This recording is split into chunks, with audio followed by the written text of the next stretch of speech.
Hello dear students, you are welcome. Dear students, आज की इस वीडियो में हम चैप्टर नंबर 3 पढ़ेंगे जिसका नाम है discovering Tut the saga continues. Dear students, this chapter has been written by A.R. Williams, and today let's start reading this chapter and we shall study this chapter briefly. So we start from here. First of all, we are going to have introduction of the lesson. A.R. Williams is the writer of this chapter. Dear viewers, students, इस chapter के लेखक A.R. Williams है. Moreover, this chapter is regarding the last year of the great Pharaoh dynasty, Tutankhamun. यह chapter Egypt की पैरो dynasty के आखिरी उत्तराधिकारी के बारे में है।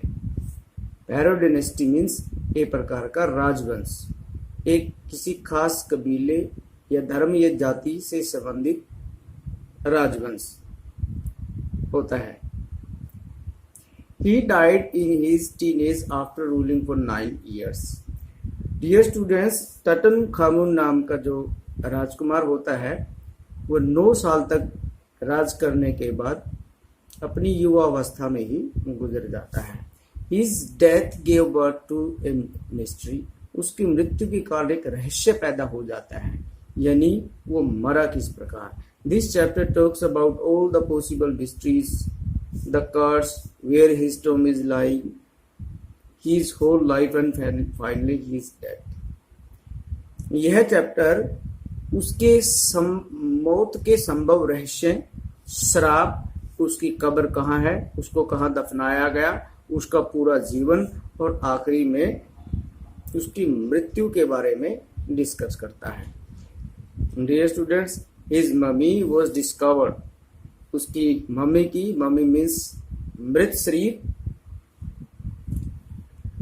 को बोलते हैं, शव को बोलते हैं जिसको बड़ी हिफाजत से रखा जाए, ऐसी डेड बॉडी को मम्मी बोलते हैं। His mummy was discovered. उसकी मम्मी को जो है डिस्कवर किया गया, खोज की गई। A CT scan was performed on his mummy. उसकी मम्मी पर, उसके मृत शरीर पर जो है सीटी स्कैन किया गया, यानी उसकी बॉडी को स्कैन किया गया। Scientist wanted to reveal the secret of his death.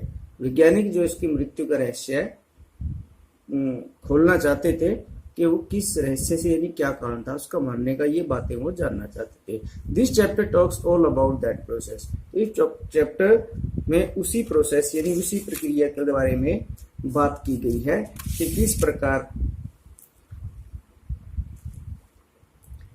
टटनखामुन की जो मम्मी है, मृत शरीर है, उसको उसकी कब्र में से खोज कर निकाला गया और उस पर इस प्रकार से रिसर्च की गई।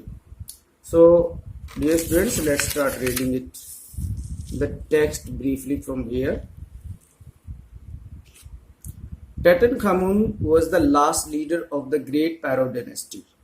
टटनखामुन जो है अपनी डायनेस्टी यानी अपने राजवंश का आखिरी लीडर था, आखिरी नेता था या आखिरी शासक समझ लीजिए। He was young when he died. जब वो मरा वो बड़ी युवावस्था में था। अकॉर्डिंग टू सम पीपल, कुछ लोगों के अनुसार his death was a murder. कुछ लोग कहते हैं कि उसका मर्डर हुआ था। In the year 1922 his tomb was explored by Howard Carter, an archaeologist. Dear students, 1922 में पहली बार उसकी कब्र को एक पुरातत्वविद, आर्कियोलॉजिस्ट होता है पुरातत्वविद, जो प्राचीन ऐतिहासिक स्मारकों को स्टडी करते हैं, उनके बारे में खोजबीन करते हैं, उसको आर्कियोलॉजिस्ट बोलते हैं। हिंदी में इसको पुरातत्वविद बोलते हैं। हावर्ड कार्टर नाम के आर्कियोलॉजिस्ट ने 1922 में उसकी कब्र को खोजा था। आफ्टर 80 ईयर्स, 80 साल के बाद, he was taken for the CT scan to solve the mystery of his death and life and death through a forensic reconstruction. Dear students, उसके 80 बाद यानी हावर्ड कार्टर के खोज करने के 80 साल बाद जो है टटनखामुन के शरीर को का सीटी स्कैन किया गया। उसके मृत्यु और जीवन के रहस्य के बारे में जो पहेली थी उसको जानने की कोशिश की गई और इसका फॉरेंसिक साइंस का सहारा लिया गया ताकि उसके मृत्यु की वास्तविकता का पता चल सके। His father, so dear students आगे पढ़ते हैं। हिज फादर और ग्रैंडफादर एमेनहोटेप। तो यहाँ पर हम यानी टटनखामुन जिसको कहते हैं, जिसके बारे में ये लेसन है, उसके दादा या फिर परदादा एमेनहोटेप third was a powerful pharaoh ruler over a period of 40 years। यानी कहने का मतलब है टट के दादा पिताजी या उनके जो पूर्वज हैं उसकी फैमिली लाइन में उन्होंने लगभग 40 साल तक राज्य किया और वो बड़े ही पावरफुल रहे। Moreover his son Amenhotep IV succeeded him and initiated the strangest period in the history of Egypt।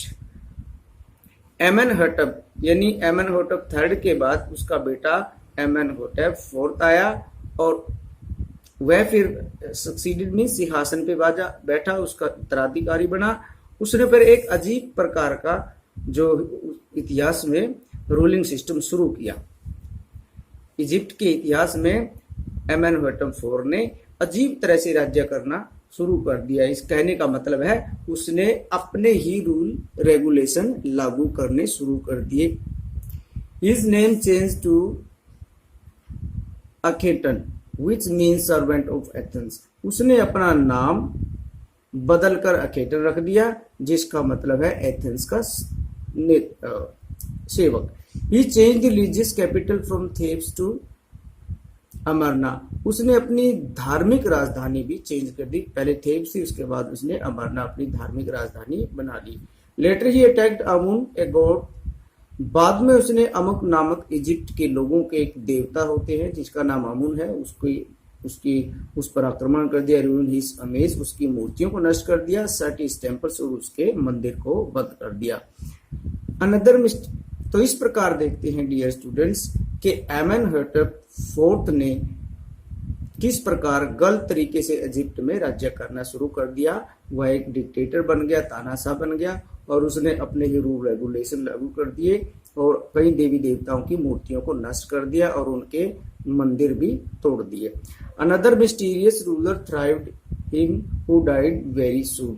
टटनखामुन set on the power and ruled for 9 years। So dear students, Amenhotep की मृत्यु के बाद टटनखामुन जो है गद्दी पर बैठा और वह उसने फिर 9 साल तक राज्य किया। He ruled for 9 years। टटनखामुन की एज बहुत कम थी जब उसने सिंहासन संभाला, जब वो राजा बना, लेकिन वो 9 साल तक राज करने के बाद उसकी डेथ होगी। तो डियर स्टूडेंट्स इसकी हम बात कर रहे हैं, इसके बारे में टटनखामुन के बारे में हम पढ़ रहे हैं। When Tut's mummified body was found, so dear students, टटनखामुन की डेथ हो गई। He died secretly। उसकी मृत्यु बड़ी रहस्यमय तरीके से हुई थी। सो अब वैज्ञानिकों ने पहले 1922 में उसकी कब्र की खोज की। हावर्ड कार्टर ने उसको निकाला और निकाल के फिर उसके ऊपर खोज शुरू की। When Tut's mummified body was found, जब टट की ममीफाइड बॉडी को पाया गया, he had lots of gold and wealth। उसके जो ताबूत है उसमें बहुत सारी धन संपत्ति, वेल्थ और सोना रखा गया था। Carter got him after so many years. Carter से कई साल की मेहनत के बाद उसकी कब्र को खोजा था। After conducting the research on treasures, Carter हैप्टर ने उसकी कब्र के खजाने पर काफी रिसर्च करने के बाद ही plan to examine his 3 nested boxes. उसने उसके ताबूत के 3 नेस्टेड बॉक्स को स्टडी करने का उसको एग्जामिन करने का डिसाइड किया कि उसका जो ताबूत है जिसमें उसको जिसमें टटनकामुन की मृत शरीर को डालकर दफनाया गया था, उसको स्टडी करने का उसने डिसाइड किया। Many parts of the treasure in the Tom were already misplaced. उसने पाया कि उसके कब्र का जो खजाना था जहां पर उसको दफनाया गया था, उसमें कई चीजें पहले से ही गायब थी। इस प्रकार हम देखते हैं डियर स्टूडेंट्स कि सबसे पहले हार्वर्ड कार्पेट ने उसकी टॉम को 1922 में खोजा और उसको निकालकर उस पर रिसर्च शुरू की।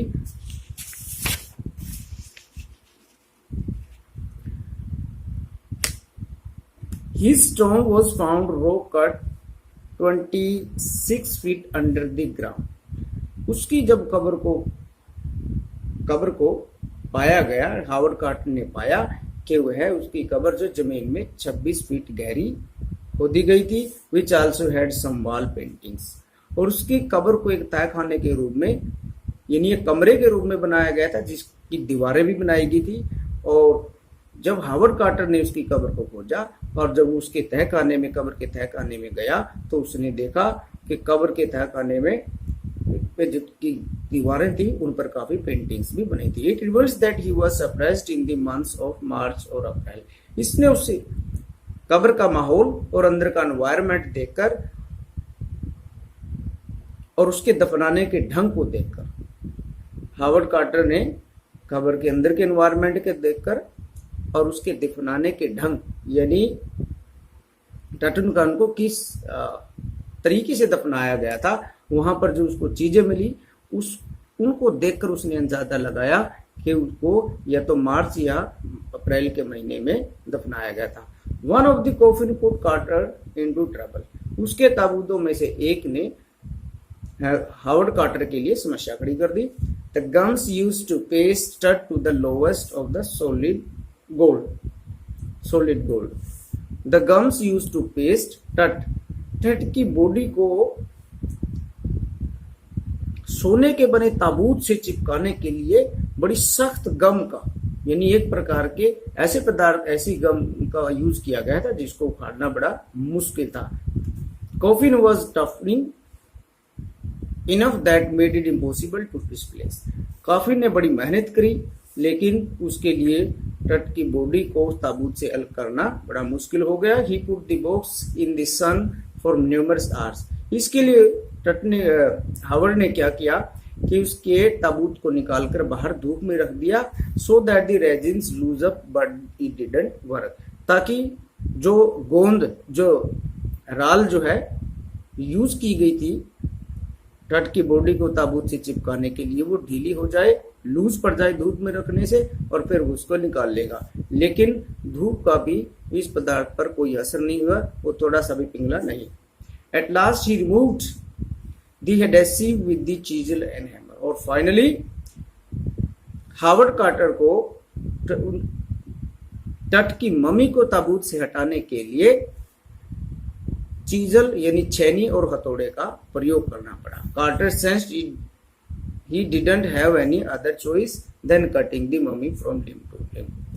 काफी मेहनत करने के बाद टट ने पाया कि उसको टट की जो मृत शरीर था ताबूत के अंदर उसको निकालने के लिए उसको काटना ही पड़ेगा। उसके लिए उसके अलावा उसके बाद कोई चारा नहीं था। Thieves would have robed the gold and the treasures. उसको डर था अगर इसको इसी हालत में बाहर ही छोड़ दिया गया तो शायद रात को चोर उसको चुरा के ले जाए। इसी वजह से उसने हार्वर्ड कार्टर ने टट की बॉडी जो मृत शरीर था उसको छेनी और हथौड़ों से अपने ही ढंग से उनको अलग अलग करना शुरू कर दिया। His men first removed the head of the mummy। पहले उन्होंने उसका सिर को अलग कर दिया। Then they cut off each and every joint। फिर उन्होंने हर जोड़ को काट दिया।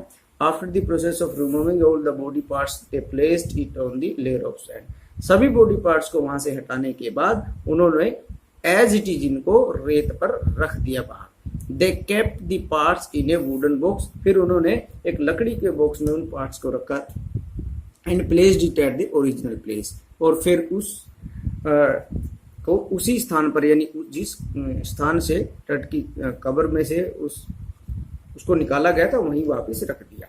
Later in January 2005 the body was taken for a CT scan. तो हावर्ड कार्टर के लगभग 80 साल बाद यह डिसाइड किया गया कि टट की बॉडी का सीटी स्कैन किया जाएगा। तो वैज्ञानिकों ने फिर जनवरी 2005 में उसकी बॉडी का सीटी स्कैन किया, which takes hundreds of x-rays and generate 3D images, जिसमें उन्होंने उसकी बॉडी के सैकड़ों एक्सरे लिए और 3D टाइप की हाई डेफिनेशन की इमेज ली, जिनमें मतलब हर चीज क्लियर हो जाती है। That night after the scan the workman passed his body from the tomb to into the box. उस रात को स्कैन करने के बाद, एक्सरे लेने के बाद टट की बॉडी को फिर वापस वुडन बॉक्स में डालकर उसकी कब्र में रख दिया गया। They went through the ramp and the stairs and lifted the body on the hydraulic trailer that was holding the scanner. उनको एक ट्रक का यूज करना पड़ा, हाइड्रोलिक लिफ्ट का यूज करना पड़ा बॉडी को निकालने के लिए और वापस रखने के लिए। The scanner suddenly stopped working. जब वो उसकी बॉडी का स्कैन कर रहे तो बाई चांस उनके स्कैनर्स ने काम करना बंद कर दिया। After the use of a pair of spare fans, उसके बाद उनको उनके स्कैनर में टेक्निकल खराबी आने के कारण स्पेयर फैंस का एक अलग से पंखों का जोड़ा था, उसका यूज करना पड़ा ताकि उनके काम में टेक्निकल दिक्कत ना आए। The scan was finally completed, और कुछ समय के बाद उसकी स्कैनिंग के कार्य को कंप्लीट कर दिया गया था। After 3 hours they transferred his body back to his tomb. लगभग 3 घंटे के बाद उन्होंने स्कैनिंग का काम, 3 घंटे तक स्कैनिंग का काम चलता रहा, और उसके बाद स्कैनिंग काम कंप्लीट होने के बाद उसकी कब्र में बॉडी को वापस रख दिया गया, जहां पर अभी वो रेस्ट कर रहे हैं। They came to the conclusion that nothing wrong had happened. तो वैज्ञानिकों ने और दूसरे लोगों ने टट की बॉडी की जो एक्सरे और 3D इमेजेस ली गई थी उनको बड़े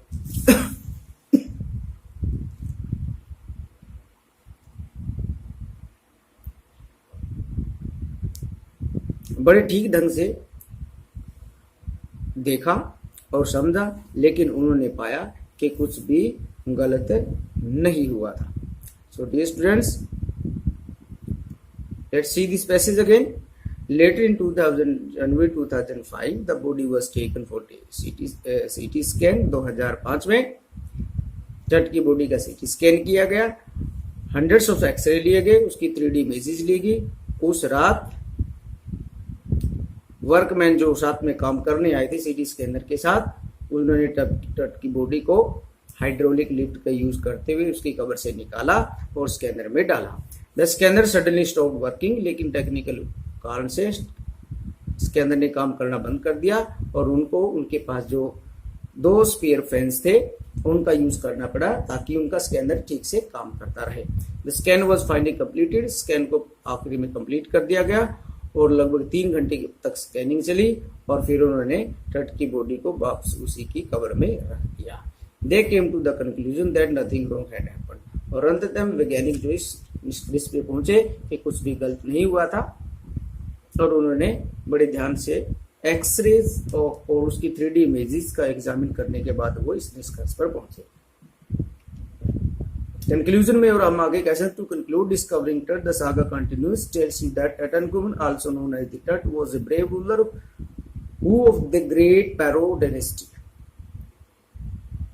के टट जो है अपने परिवार का आखिरी शासक था, वो एक बहादुर था और उसको टट के नाम से भी जाना जाता है। वो अपने पैरो जो फैमिली लाइन है उनकी, उनमें वो आखिरी शासक रहा था। He died A mysterious death, वो बड़े रहस्यमयी तरीके से मर गया था। And resting in peace in his Tom now, और अपनी कब्र में अब वो आराम कर रहा है। लेकिन डियर स्टूडेंट्स, बाद में ये पता चला, क्योंकि हर बार ये इस चैप्टर में बताया गया है कि जो टट की डेथ बड़ी मिस्टीरियसली हुई थी, बड़े रहस्यमय तरीके से वो मरा था। लेकिन जो CT स्कैन में है कोई भी ऐसे बात बाहर निकल के नहीं आई जिससे ये पता चले कि उसका मर्डर हुआ था।